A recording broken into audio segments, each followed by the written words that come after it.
Šodien mums ir otrā diena Vīnē.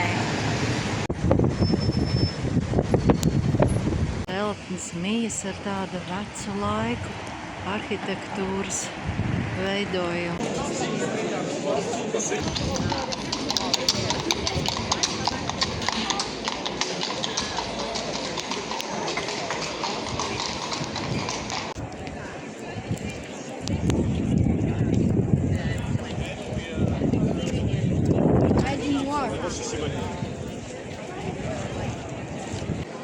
Skaistā kafejnīca centrāli ir stāvus piedzīta ar cilvēkiem.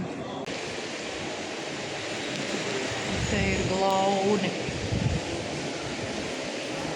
Milzīgi glauni.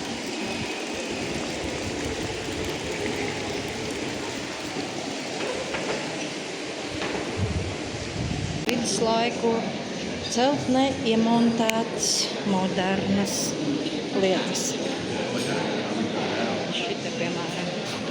Mammīte ir vēl viens sapnis. Viņa sēda Austrijā Vīnes kafejnīcā. Sēdu Vīnes kafejnīcā. Man viss kā pasakā. Espresso.